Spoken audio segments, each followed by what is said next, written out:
Hello, ladies and gentlemen. Welcome to another episode of Mo Stories. I'm here today to have a conversation with Shenandoah University's basketball coach. Shenandoah is also the school I went to. I played my final 2 years of basketball here at Shenandoah.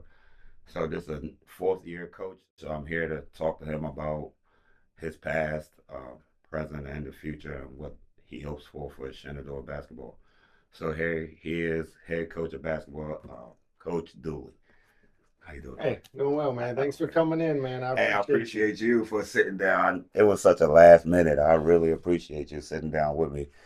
So I'm just gonna get started right away. You played 2 seasons at um Virginia Wesleyan, right? Yes, sir. Virginia Wesleyan. You played 2 seasons. You were 45 and 15 Yeah. as the team captain.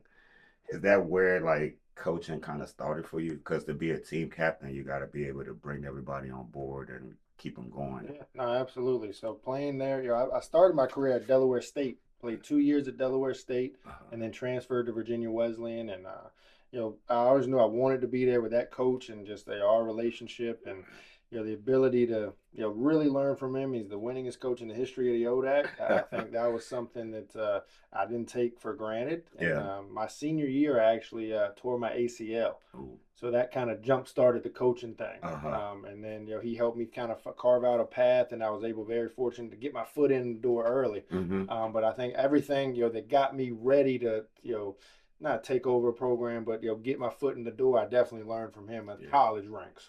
How did you accept that ACL injury? Because as a player, was that like the end of your college career Yeah, that you so did? that was tough. That was I think it happened 13 games in, Mm-hmm. and so I delayed surgery for about 2 months. So I was rehabbing so that I could start on senior day, and I was able to play like 30 seconds, and then Yeah. they're saying, "Get him out, get him out." Uh-huh. But I wanted that last time on the court, with my Yeah. teammates. Yeah. And then that next morning, I got surgery. So that was it. So it was it. It was really tough for me because I had poured everything into that, and I had aspirations to play overseas or play professionally, and I Mm-hmm. knew right then that's probably it. Yeah. But it was actually a blessing in disguise because it let me really start focus on the coaching thing early, Mm-hmm. where I might have delayed it and maybe missed some opportunities. Yeah. You're a young coach. Yeah, Yeah, yeah. I noticed that because you graduated in 2016. yeah, So how do you like now when you're coaching, you know, you didn't stop playing because you were tired of playing. yeah, You were forced to stop playing. yeah, How do you still keep that gap in coaching, like players not doing what you see out there? yeah. How do you like reach your players with just words now? You can't show it to them. You can't show Mhm. them anything. You just got to use your Yeah. words. I think a lot of it's kind of a maturity thing you have to get to. You Uh-huh. have to really, it's not about me anymore. It's not about what I can do on the court, what I could. It's about how do I help them reach their goals and ultimately the team reach their goals. Mhm. So I think for me, it's a lot of learning, I think you just have to be humble and accept you don't know some things and you seek out answers to try to learn things. Mhm. I got hired at 27. I know I was extremely grateful for that, Yeah. but I mean, I feel like I was prepared for that, but there were still a lot of things I didn't know. Mhm. And I think reaching out to my mentors and stuff like that, and some things you just got to go through it. Yeah. But I think year by year, we've been able to evolve what we do, and I Mhm. feel like we've kind of built something special moving forward with it. When you after you recovered from the ACL injury, did you try to like work your way back to playing again? Yeah, so actually, I was while I was recovering, I was a GA at Lynchburg College in the ODAC for 1 year, Mm. and while I was doing that, I might have been the best player I've ever been, in the best shape. I was feeling really good, and I actually had a chance to play overseas in Ireland. Mm. And I actually accepted that position. I don't know, not many people actually know this. I accepted that position, and then the next day, I got a call from Wilkes University to come interview as an assistant coach. Mhm. So from a GA to a full time, that was a big jump. Yeah. So I did the interview just to see what could happen, Yeah. and then about a couple of days later, they offered me that job. Oh. And so in my mind, I was like, I'm gonna go play. I've Yeah. always wanted to do that. Yeah. Yeah. And then again, is my mentor, the head coach at Virginia Wesleyan. He said you'd be an idiot not to get into the coaching right now. Mhm. And so I kind of put my pride to the side, Yeah. and I jump started right into a full time, assistant coaching job in college. And I was fortunate to be there for 1 year, and then Wesleyan called me back, and I was assistant there for 4 before I got here. But Uh-huh. if I wouldn't have done that, You could have I'm been a definitely not professional. here right now. Wow. Definitely. If he wouldn't have told me that, I'm definitely not in this Yeah. position. You know, Oh man, that's great. I applaud you for that because I would definitely go play. I'm I not was gonna. I was heart set on it. I was like, it don't matter what this man tells me, I'm doing Yeah, it. yeah. But then I thought about it. I was like, he Oh probably knows what's best. man. Okay. Well, during your time at Virginia Wesleyan, the team won 57 games, Mm-hmm. including 23-5 in 2020 season, 18-10 in Yeah, 2022 season. Both seasons, y'all competed for the championship. yeah, After the second one, you departed. yeah, How did you? To me, I this is just my opinion. I probably would have want to go back to finish it yeah, because you had two cracks at it and yeah. then get the ultimate one. So, what was behind your ultimate decision to move on to Shenandoah? Yeah, well, I think Shenandoah just an opportunity to be a head coach. I think that's a rare opportunity, especially in the ODAC. Mm-hmm. They don't come open very often. Yeah. And I didn't even, I was a young assistant, didn't really know if I would have a chance at it. Yeah. And then we were able to go through the process, and I think we had a good game plan for how we could maybe turn the program around. And I think once you get offered, you're an assistant, get offered a head coaching job at a good school with Yeah. a Yeah. facilities and administration that helps you. I think it's tough to say no to. No. Yeah. But I did like living in Virginia Beach, Mm-hmm. so I was a little nervous about Winchester, Yeah, that's but a whole nother world. it's been good enough for us. It's got enough of things we did, and I think just we built a little community here. Mm-hmm. But yeah, I think being in the ODAC, I think at our level means a lot. Mm-hmm. So if you can get a head coaching job in the ODAC, that's a pretty special opportunity. Yeah. Yeah. How how important, because you were a player development coach as Mm-hmm. well, how important is academic to your students here? Being that the town in Winchester is not as I want to say fast as other Yeah. cities, how do you keep your players involved and sticking like believing in the academic side? Yeah, I think it has to. At this level, you're not getting paid. It's Mm-hmm. not glamorous, Mm-hmm. right? So it's you play because you love basketball, Mm-hmm. but then at the end of the day, chances are you're not going to play professionally. Yeah. So you need to have something else after that. Mm-hmm. So I think, and I think, me meeting certain people here and some partnerships we've created has probably made me care more even about it. Mm-hmm. Making sure as a freshman they have a resume and how are we helping them build that resume. Yeah. So we do a lot of things called experiential learning that we take our guys to. We took the whole team to the Miami Orange Bowl Mm-hmm. last year and worked with the vice president of sponsorships. Mm-hmm. We took them to Las Vegas to work with a position sports company. We take them to Indiana to work a couple games with the Pacers. Yeah. So just trying That's to, great. we have a lot of sports management guys in Yeah. business, and so trying to connect them with maybe people that they never thought they could be in a room with.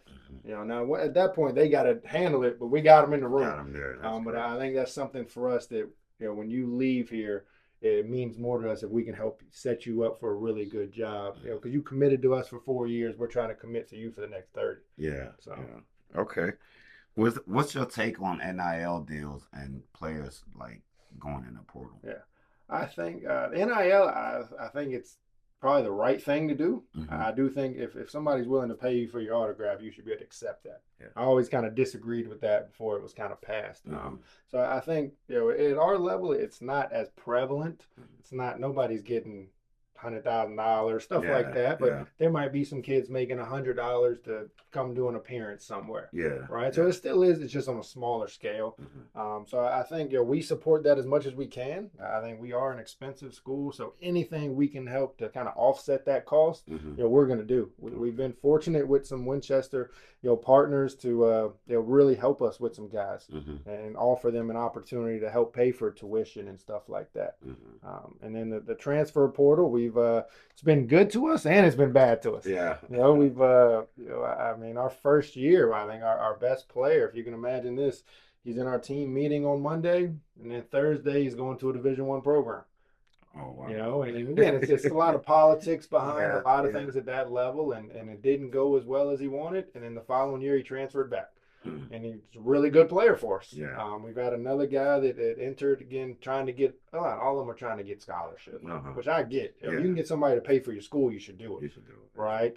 But then we've had somebody turn down scholarships to stay here because they really wanted to be a part of this. Mm-hmm. And then last year was probably our most disappointing case. We had a guy that 2 weeks before school, they Division I program said, "Hey, come on, we got a chance for you." This was his senior year. He was a good player for us, Yeah. and he obviously took that chance. and it didn't work out for him. And Yeah. we tried to get him back, but it was just too late. He's out of eligibility. Yeah. So I've seen the good and the bad, Yeah. but I do feel like at the end of the day, the players are just like we would. If somebody offers you a better job, better opportunity, you kind of have to take certain things, Yeah. right? Yeah. Unless you're in a position that you can afford not to. Uh-huh. But yeah, we've seen the good and bads of the transfer portal. Senior year is always like a sensitive thing because, yeah, the coach will understand it's your last year, but his program is going to continue after you leave. So yeah, that's senior year transfers. Even at the high school, is always wonder like, man, you putting all your eggs in one basket absolutely. for 1 year. Yeah. And again, you just want to be around the right people that truly care about you. Mm-hmm. Like the other side of that, we got a transfer coming in this year. He's got 1 year left, but we're going to do right by him. You know what I mean? I think he's going to give us everything we got. Yeah. And he's a really good player. Yeah. So that'll work out for him. Yeah. Hope it does. You just completed year 4 as a coaching. Has it been everything you expected? Yeah, I think a lot of things coming in, you don't really know how it's going to go until you get to a certain place. And and everybody Division III operates the same, but it's not equal. Some schools are cheaper than others, can give more financial aid, stuff like that. And we'd always wondered why Shenandoah hasn't been historically great. And I think we found out early why that was. Yeah. And I think it's been us. I'm pretty pleased with where we're at with maybe combating some of that stuff. And I think we found different ways and different partnerships to hopefully get a better quality student athlete in here for men's basketball that checks a lot more boxes that maybe they couldn't get in the past. Yeah. So I think we've been able to achieve some success. I think we've had an opportunity, in my opinion, that we probably could have been a little better than we were. In a couple of times. But I think we're right there knocking on the door, and I truly believe this year we'll take a big step forward with the type of guy we have. Really good character guys, but long, athletic, with a lot of skill that we maybe haven't been able to get in the past. And again, that's due to community partnerships and all of this stuff helping us get better players. That believe and want to be here. I mean, like 4 years ago, we would have took anybody to say come here, and now we can be a little more selective. And we got a commit the other day, and the kid just says, "Coach, I just can't wait to wear Shenandoah gear." And those are the type of kids you want to coach. You know what I mean? It hasn't always been that way. So we're pretty excited about that group coming in. Okay. That's great. Hey, best of luck to y'all this season. I'll be in the stands. Absolutely. 2023-2024 season. You started the season 12-0. Yeah, that's you beat the top ranked team, which was Guilford. And that was the same year you got the first double-digit win since 2013 season. Moving forward, like coming into this season, how did you prepare your team? You fell short of the ultimate goal in 2024. How did you prepare for 2025 with possibly new players? Yeah, that was again, that season was we got really fortunate. We had 3 sixth-year seniors because that was the last time of COVID. So we had some older guys, and then we were able to fill in some younger guys, but they kind of set the tone. I would say they were grown men. Which helped us do some things. And then we went from them graduating to a little bit younger team and guys being in new spots. When you lose your top 3 scorers and top rebounder, somebody's got to fill that in.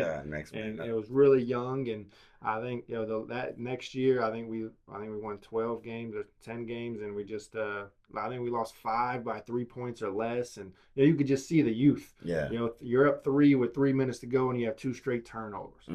Stuff like that. So I think we've kind of approached it every single year. We got to be harder and harder on the guys to really get the discipline and try to make them grow up faster. Right? Because we've been a young team. It's only the 4th year here. Right? So we've had every year we've been able to bring in probably more talented freshmen that play. So we've been playing a majority of freshmen and sophomores. So I think just trying to really hound on the discipline and just what it takes, showing them the work ethic. There's not a lot of high school realize how good the ODAC is. And for us, a lot of it's been just the physicality. We get certain kids for a reason because they might be a little thinner, right? And in the ODAC, the top teams, they're not thin. It's a street fight out there. Right? And we haven't been able to beat the top teams for 40 minutes doing that. We can compete for about 30, but then we can't get a rebound. No, right? yeah, And so really let the trying to size think come and play. bulking up guys and Yeah. getting them to commit to the weight room Mm. is something I think would change everything for us. Do you recruit players to fit your system, or do you build your system around the players you recruit? I think it's a little bit of both. I think you have to. I Hmm. think if you can go get good players, you get them, and then you kind of make the system work around them. Hmm. But there's certain things that you kind of have to play here. I think you have to have the ability to shoot. Yeah. It's the way the game's going now. If you can't shoot, it's It's, really tough to get on the floor.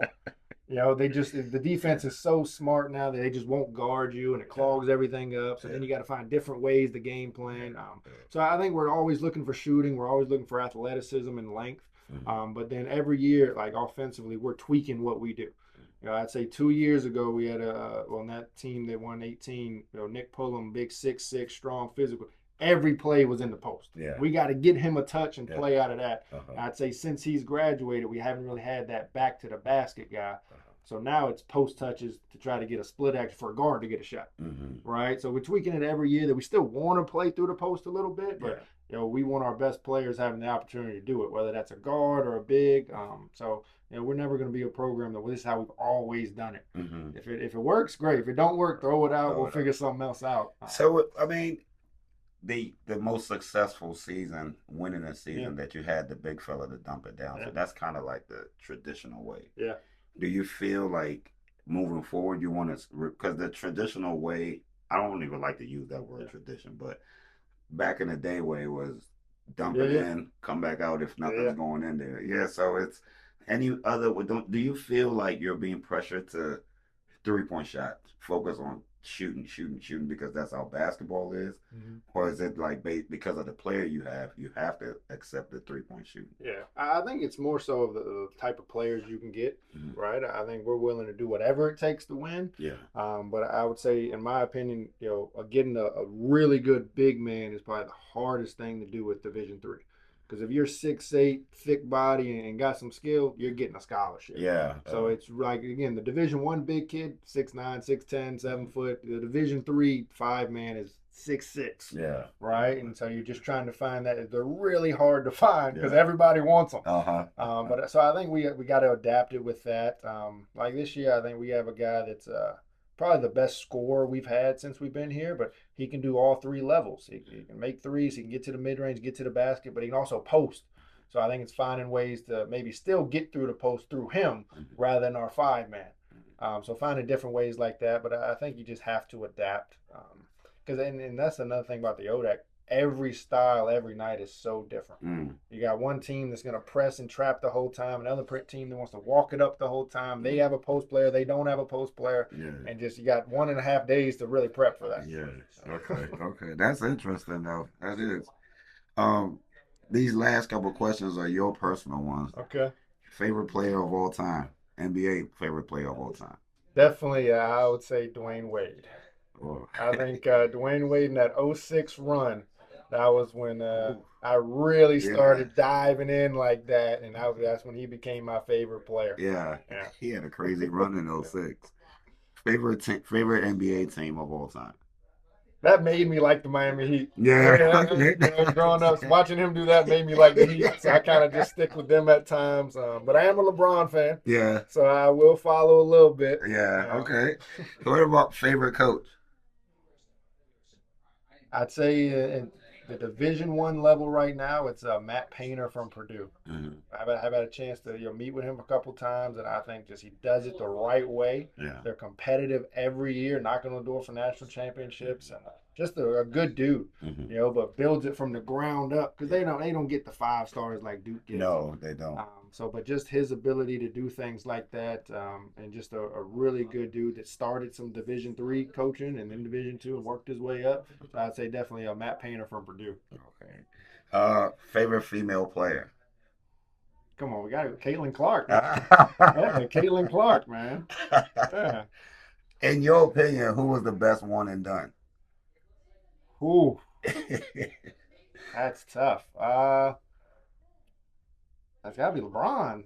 Oh, he didn't even go. No, not LeBron. One and done. Yeah. You have Carmelo, you have Durant, Blake Griffin.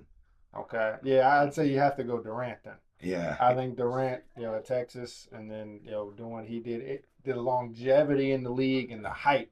Yeah. Carmelo was good, Yeah. Yeah. but I don't think he's reached the height that KD has done. Yeah. Yeah. In the league. That's true. Yeah. Thanks a lot, Coach. I Yeah. appreciate No, you. absolutely. Thank you.